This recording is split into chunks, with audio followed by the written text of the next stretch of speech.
All right. We've gone from a Baz to a Baz. We've got Barry McCarthy from Templeogue, over 35s here. I'm holding the jersey. Keith's got one as well. You're trying to do some recruitment here, Barry, straight away. So Keith is 2 years outside of 35, so he's perfectly eligible to play for Templeogue over 35s, and you may well have signed him to play. We've got the pen here if Keith is up for it. There's a very good over 35s team there, and now there's a B team, and that's the team that I'm just about clinging on to. Right, because you know what, not everywhere can actually field 2 over 35. Sometimes it's a case of trying to drag players involved to get them out, but obviously you've got a bit of depth there. We do, yeah. So the over 35s team, it's founded about 8 years ago, and they've been really successful. So Mark Leach, who helped launch the jersey with us, his brother Barry, it was his kind of brainchild. There's like a father and son management team, and Dave and Mick Barry, and yeah, they're very good. You've Derek Foran, Dane Massey, Robbie Collins, Brian Morris Rowe. Probably leave someone out, Pat Sullivan, who scored in the Europa League. Yeah. And he'll tell you that, I'm sure. Sure. Andy McNulty, but they're brilliant. But alongside them is guys who played for the club since they were boys. So really, really good. They've been very successful. 3 amateur cups and stuff. Yeah. Like, so this is class, right? So you can see, the Oasis script has been used here. So hopefully Noel and Liam Gallagher will be too busy with their tour to come after you for using the script to be very similar to Oasis. But tell me the idea behind this. Sure. So look, the jersey is a bit of fun, and it's helped us get a bit of awareness on the club and what we're trying to do. But what we're trying to do is very important. There's a family at the club, the O'Neill family. They've been club members for 30 years, really visible. And tragically, they lost their son, Tiernan, to cancer 20 years ago. And unthinkably, their other son, Ultan, who was a playing member of our under-17s team, he is now also facing his own cancer battle. He'd played 3 days before his diagnosis, like incredibly strong young man. The team went on to win the league, and the club is really rallying around the family with a number of initiatives, and the jersey is just something I spotted and a colleague, Paddy Cowser, spotted, and we really turned it around in 2 weeks and launched it about 4 days ago. Wow, that's incredibly quick turnaround to get it done as well. Like, it's especially cruel for any family to have a teenage child to be affected by cancer, and cancer will probably visit all of our families at some point. But to have it strike twice with 2 kids is particularly cruel, isn't it? It really is, and I've 3 children myself, and when I saw the fundraiser, and we'll talk about that in a second, there is a sense of don't ask to be asked to do something, just pick it up and do it yourself. So I know a committee was formed, and they've been working really hard on a number of initiatives to support the family. They're a very visible family around. I've seen Ultan up and around the club, even though he's been having treatment since around Paddy's Day. And the idea for me, I suppose I've got a background in marketing. I was actually made redundant 3.5 weeks ago. Shout out to unnamed former employer.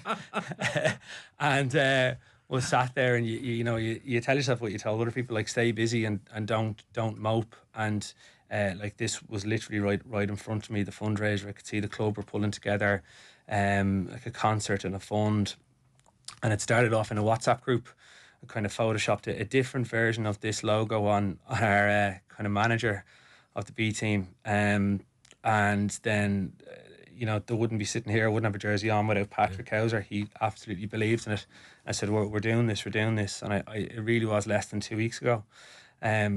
Patrick's actually a first cousin to Daniel Lambert, right, at Bohemians, so we probably think they're okay with it. Yeah, we're not sure if they want to give us a dig out. That how did you get that Oasis jersey done so quickly? We want to do it even quicker.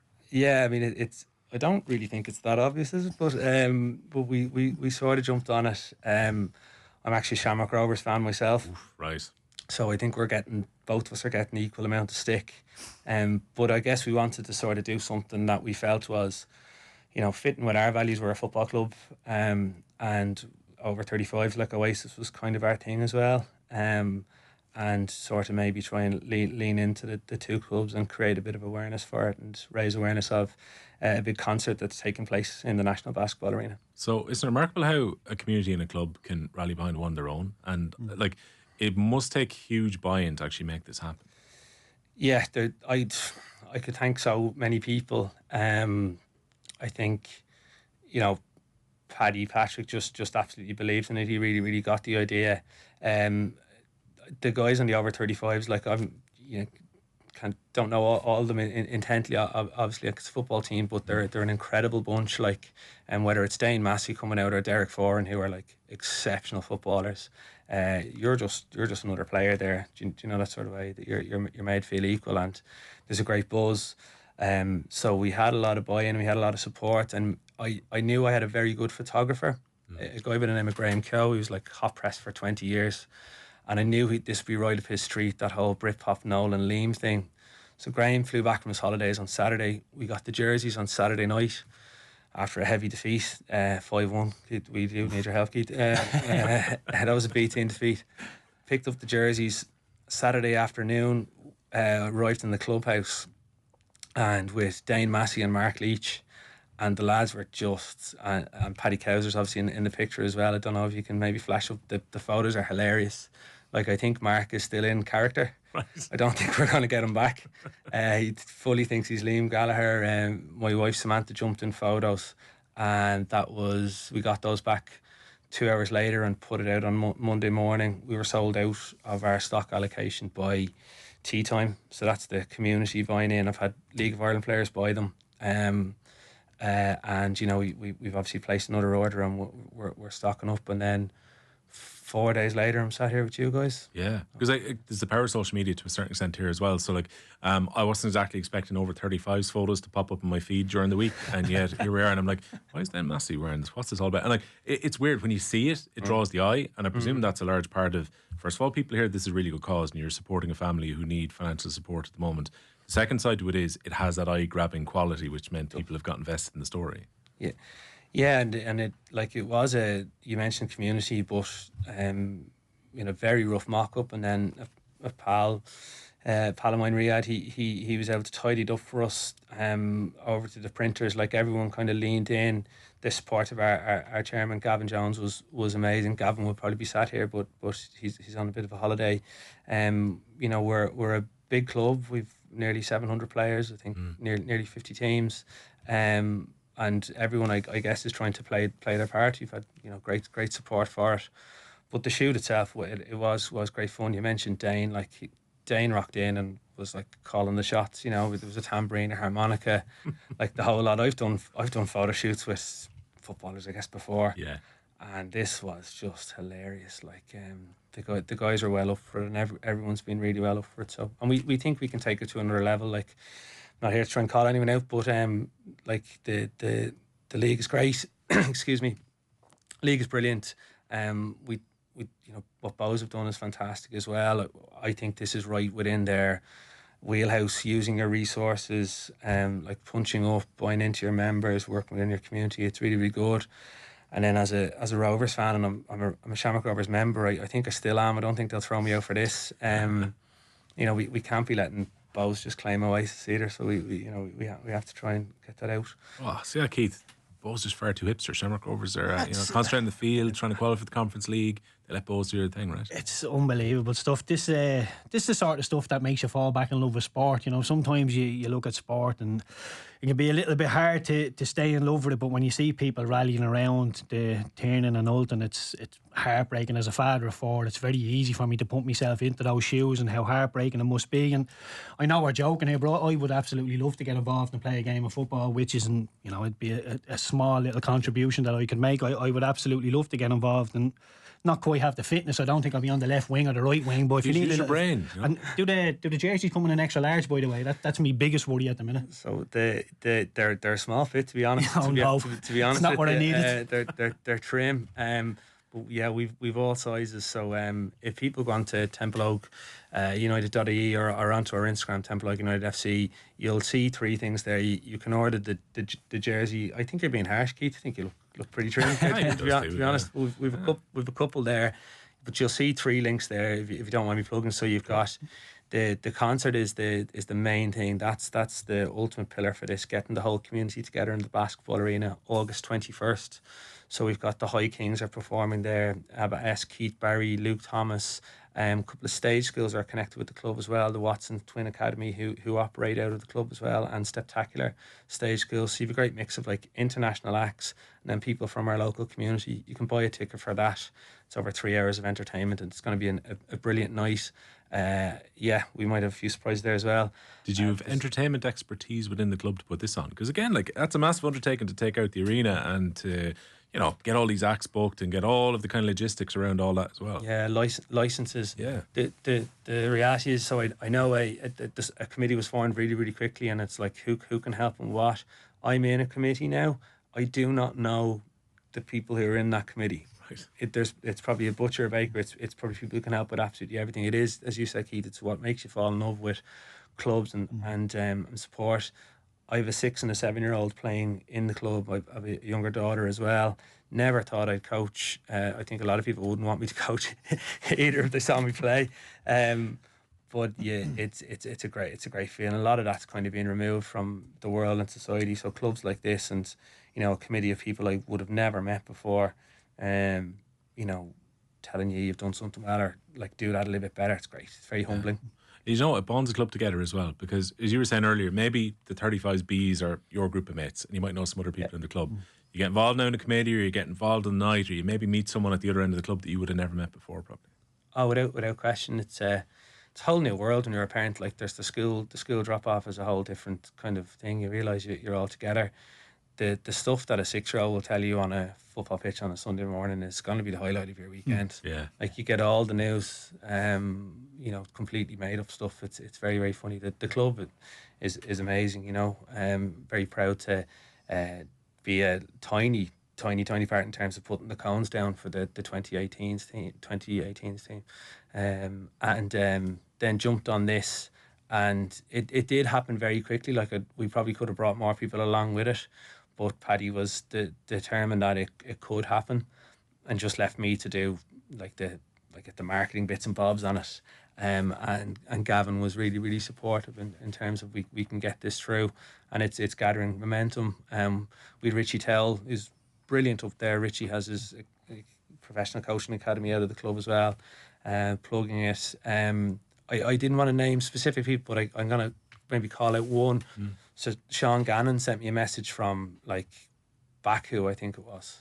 You know, over the Carabao game, yeah. Yeah, and I'm sure he was focused on the game, Joey, and all that. But like, he was like, Baz, I just landed and I just had a chance to properly read this. I'm ordering one, you know, what and he said, I'll do anything. Yeah. You know, I'll do anything. No connection to Templeogue United that I can think of, but I'll do anything. So, and there's loads more. I don't want to call anyone out. I do think, though, anyone listening to this can help. I do believe that if it's just sharing it, buying a concert ticket would be the best thing you could do for us, if I'm being honest, or donate on the website. But similarly, I was messing thinking coming in, but if there's people from MCD here, like Oasis are playing, can you give the family a night out, whatever that would be?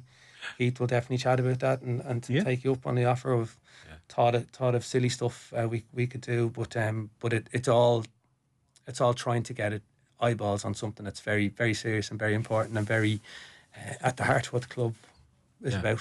No, I love the fact there's like football bringing people together as well. Because Keith, we started the day by you saying, at some point, even when you were a teenager, football became a job. Yeah. And like I say, it's this sort of stuff that just gives you that little kick up the backside to go, do you know what? Football can be a really good thing. It can bring communities together. And I'm like I say, this is not just for the cameras or the mics. I'm desperate to get involved. There's no better no better reason to come and play a game of football over 35s. Am I right in saying that every cent raised goes directly to the family? Yeah, the profits go to the family. There's a number of initiatives going on at the club. I couldn't speak at length about them. The jersey is a really small thing, but it's I thought it would be a magnet in if it kicked off, yeah. and the photos was a part of that. And I'd say even to the maybe club members listening, like get in touch with the committee, get in touch with Gavin or even myself, because we do need more help. You know, whether that's if you think about that match, Keith, like we'd love that. That's going to need organising. Like the arena's going to need organising. Like everyone's working really, really hard.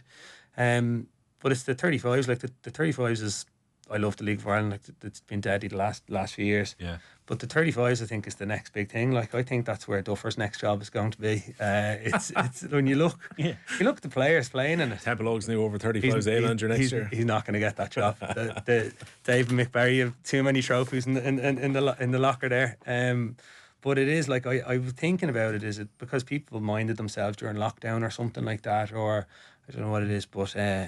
Take up is huge in it, right? So even back home for me, when they started their league, it wasn't big the first couple of seasons. They kind of got 10 teams, 11 teams out. Yeah. Now they've got 2 divisions, they've got 2 leagues. Yeah. Teams of, again, as you say, maybe it's a case of guys get to that kind of age. Maybe they were still playing for the seniors when they were 35, 36. Now they kind of transition into the over 35s team. Yeah.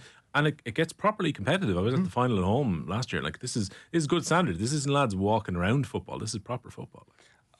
Honestly, like every few weeks I'll get a bit giddy and say, like, I could be on the A team, and I'll text it. Dave Barry's the manager. His son is also with my son, the 2018s academy, so he's very good to me. But and then you go and watch them, and you're looking at so you mentioned senior players like Alan McGreal, who is probably well known. Like, he picks a ball up off Brian Morris Rowe. How did I forget Brian Morris Rowe? Be slaughtered now. And it's genuinely, they're really, really, really good, and it's not shouting and roaring. They're like they're a serious outfit, and it's great. But it's also that I do still feel there's a novelty element of, like, God, what are we doing at 40? Like, I mentioned the job thing earlier on. Sorry to jump back. I was in here 2 weeks ago. Don't worry, it wasn't us that fired him, so go on. No, it wasn't. I am available for hire. I was in town with my wife Amanda, like, and she was like, "Do you want a new pair of boots?" And I was like, "Jeez, like, I think when felt like a teenager. I was like, I do actually, yeah." So you get the new prez and you send them around to everyone. You've got 40. Oh God, they're brilliant. Like, it's what are we like? But look, it's great to keep playing for as long as you can, and there's a great community spirit up there. And I do genuinely mean, like, the Dane Massey's, who's from the locality, Derek Foran, they come in and you don't feel like they're looking down. They are looking down because they're big lads, but they're great, and they muck in as much as anyone else. How are these selling so far? I know this is only kind of part of it, but yeah. First run, how have they sold? We sold out on our allocation by tea time that day. Right. Yeah, tea time that day we were sold out. We just advertised it on, I think, our Instagram, and it went around WhatsApp groups, and it was sold out. So we subsequently placed another order. They're obviously from Araya and manufactured in Italy, so they're quite nice. They're snug, as we were saying earlier on, Keith. Yeah. But yes, placed another order in, and it's a great problem to have. Yeah. In terms of filling them up, so you'll find links on the website, and you'll find links on our social media. Templeogue United FC or templeogueunited.ie. But the jersey won't be for everyone. We get that, and your listenership. Not everyone will be interested in the jersey. Donate. Every cent helps. They're an amazing family. It's an amazing cause. Or the concert ticket would be great. Like, it would be a really, really good night. From everything you've mentioned, it seems Templeogue United are flying. If you're talking about, like, hundreds of members, you're talking about all the teams that you have there at the moment. This seems like it's a club that's going really well. I'm glad you said that. I don't feel like I've the authority to speak on it, but it's something I feel. Yeah. I think I've kind of grown up when. So we had the Italia 90 boom, and soccer was everything. And then it felt like there was a weird 10, 15 years, I feel, where other sports grew and soccer became, not popular, and talked about in really, really, really strange terms. And I think that's changed. I think that's changed at the top end of the game and the bottom end of the game. We have over 70 kids train consistently on a Sunday morning at 9 o'clock in our academy. That's bonkers, absolutely bonkers, boys and girls. I have a 6-year-old and a 7-year-old, and soccer is just something they talk about. Like, they ask their mum every morning, "Mum, who's the GOAT, Ronaldo or Messi?" And that's it. That's the connection. But then, we can take them up to Tala on a Friday or a Saturday for a women's game. They love going up, love having that connection. And the club is. It feels like it's gone from strength to strength. I played for a couple of years when I was a teenager, but there's a great spirit around there. We've got obviously the 35 senior teams, boys, girls. I can tell you that there's new directors of footballs and a proper structure being put in place. So for me, as someone who cares about like community football, thinks that football in Ireland has potentially got a bit of a hard run, a bit of an unfair treatment, if I'm being a little bit honest, getting a bit spiky now. I think at the grassroots, I see a lot going right. We played a friendly with St Francis, so name dropped them at the weekend. They're 6 and 7 year olds, but the setup up there, the coaches, how you're made feel for the hour, the style of football being played by 6 year olds, like genuinely the style of football, you're thinking they're way ahead of us. They're maybe not ahead of you. No, I think you've touched on probably a pet hate of mine at like 6, 7. From the age of anything under 15, I don't think there should be really a tactics board in sight. A lot of it should just be about fun and enjoying yourself and having a smile on your face. And if you get to a certain level where you want to take it seriously, no problem, go and do that. But football early stages should be about enjoyment and just getting yourself out of the house and being physically fit. I mean, I remember going into Blackburn's academy when I was really, really young. I think I was 17 or 18, but I played a game for the first team, and when I came into the academy, he said, "Keith, will you come into the underage team and give a bit of a team talk?" And as I walked in, the manager's on a tactics board telling them how to defend corners. I was thinking, this is too much, this is overkill. And I think it's getting worse year on year on year. People are being coached so much that there's no problem solvers anymore. And when people get a problem on the pitch that the manager hasn't told them what to do, they really, really struggle. And sounds like a way to drive kids out of the game, though, as well, doesn't it? Like, if you're going along and say you're not successful and you're getting hassled for not tracking back and you're 9 years of age or not playing the right position or whatever, you just got to play another sport. Exactly, yeah. And like I said, how you make the players feel for that hour while they're with you. And my kid is 6, my young fella Teddy is 6, and he plays in the Sherry Street Academy on a Saturday morning. And honestly, he doesn't care about the football. It's just about racing other people. He wants to win races. He wants to be the first there. It's not about winning the game of football. He really doesn't care. And it's just about getting him out of the house. And if that develops into something all well and good, then we'll try and pursue it. But I think a lot of people push people into the professional side. Not everybody that plays football needs to go on to be a professional footballer. There's other advantages of it. Yeah. Again, I'm not meaning to pry into your personal history too much here, but you talk about playing as a teenager. Now you're talking about the over 35s. What's in the middle there? Did you disappear out of football for a while, or what happened? What's in the middle? To touch on Keith's point, I feel a little bit lucky that I instantly knew I wasn't going to be a good footballer. So I grew up and I always had our parents were our mothers were pregnant at the same time. So I grew up with Dave Mooney, former League of Ireland top goal scorer, and had a great career in England. I grew up with David. I just always knew he was there. And then at the other end of the road was Andy Cousins, brother Tony. So there was 4 of us, another pal Jones. I knew from the age of 3 there was us and them. So my enjoyment of football came from the enjoyment of football, like getting it off Dave Mooney. That's a great thrill. But there was never any pressure for me there. I've just always loved the game, loved the game culturally, if you know what I mean, as well, without trying to be hipster about it. And to Keith's point, like not being in the game or on elite teams, but being around people who are. I did a bit of volunteering and stuff with Shamrock Rovers, and you get to meet people and you get to meet coaches who are on paths, and they talk to you about what that looks like and stuff, and the kind of more formal side of the game. So I've always I was going to say student of the game. I'll be slaughtered for that.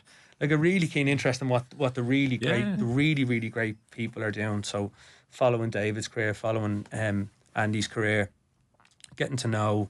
I don't want to do the name drop thing, but like good coaches who are good players and household names, and them instantly realising I wasn't trying to be a footballer or hang out with them and stuff, but you learn. Never thought a coach. Got in with the 2018s, whatever the age they were. Is that the old classic story? It's like, kids within the house and that gets me in, basically. It's the cliche you're told, do not kick a ball back. But, don't kick a ball back. And I think I sprayed one of your passes back, and they were like, where are you? But on the play thing, again, I feel in football, it's been given a hard rep. The FAI have kind of rejigged their coaching pathways a little bit. I won't try and talk about it, but I did go along to the latest kind of iteration, which is the me and my ball, so the me and my ball, me and my team kind of courses, and that so that was a couple of weeks ago, and that is aimed about fun. Okay. So instead of goals, you're carrying around like a pool noodle and getting the kids to jump through them and everything else. That feels a little bit more what we should be doing with 4 and 5 and 6 year olds. Yeah. By the way, I don't worry about you getting spiky at all, because we sit there and have these conversations all the time, particularly around funding and so on. And the amount of times that we've sat down with clubs around Dublin where it's like they're struggling to get pitches, they can't get their own home, they're having to rent them, then that becomes difficult because there's 2 or 3 clubs trying into the one place. And everyone seems to see it as there's money going into the FAI. And definitely that's the way that ministers see it. I'm glad that you're able to give us a feeling for, look, this is what happened in the community. And there's hundreds of people that are served by football in your area, by the club being there. I'm glad you brought that up. What boils my blood, we'll let the handbrake off now a little bit. Go on, it's free, it's a safe zone. Oh no, he didn't. No, but it's when you open up Twitter and you see people having a good crack at the FAI and a good crack about the issues that might be facing organisations such as that. The joke's on us, the joke's on us, because our kids don't have facilities to play with on a Saturday or Sunday morning, or actually we should be looking at it as 7 nights a week. Yeah, we should be looking at that as community hubs that we can all exercise and engage in. They're employment centres. You get a coffee shop. You get to create a genuine hub. Instead, it feels like we're at times pitching sports against each other. Oh man, it kills me. And we've extremely successful rugby clubs, GAA clubs in the area. They're fantastic, but if we continue to just let's have a pop at the FAI, then the only person we're hurting is ourselves. Like, the only person we're hurting is our future generation. Like, I don't mean to say future generation lofty, but it's your sons and daughters, your nieces and nephews, and subsequent there. We've an Astro Park up in Tymon Park, and it's used from morning to night, and out of that will come another Dara O'Shea from the club, or a Conor Cairns. Katie McCabe was there for a bit, or it won't, Keith. It'll be a fella who plays from, academy, or a girl who plays from academy, right the way up.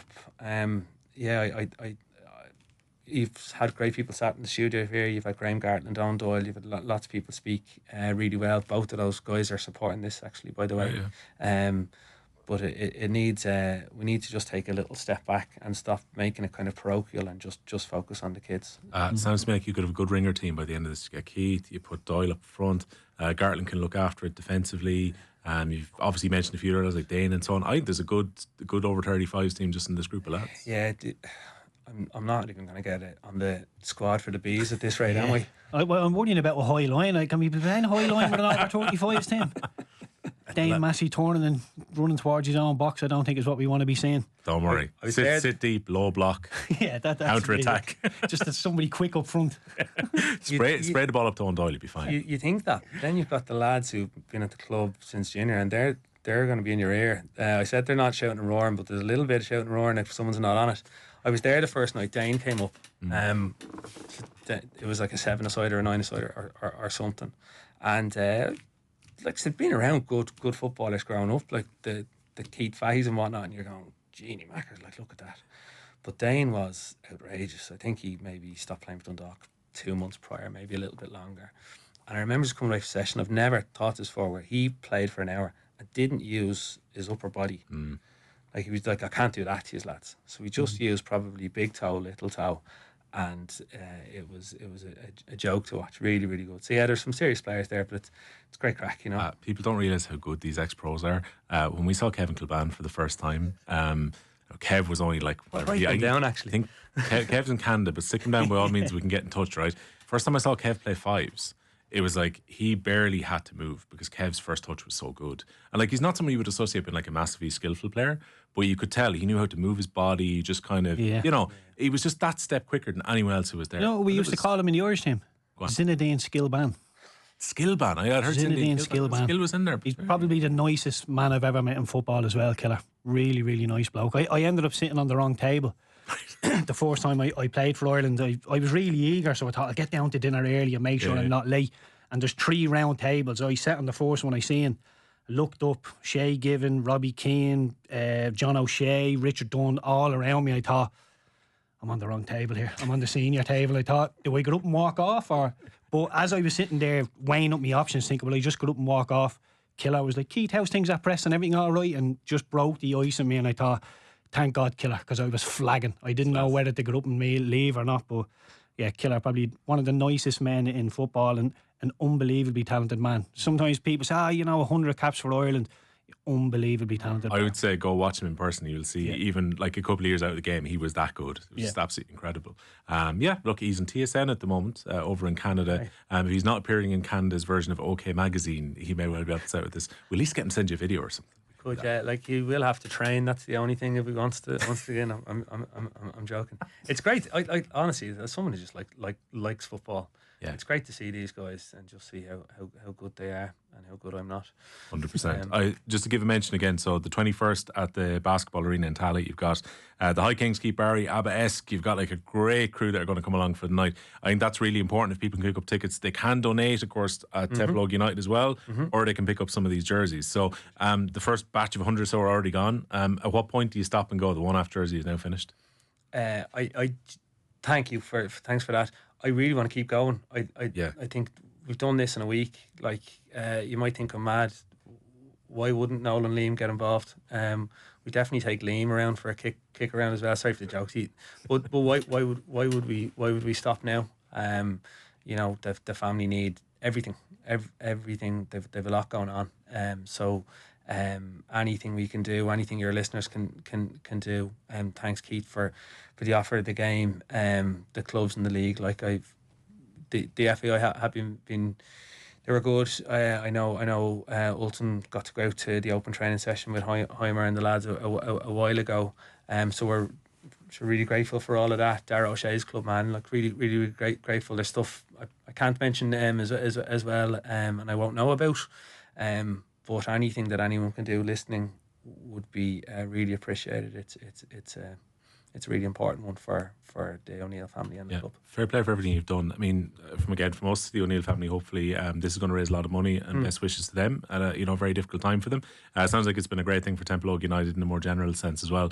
And thanks to Mill for dropping in. Thanks for having me.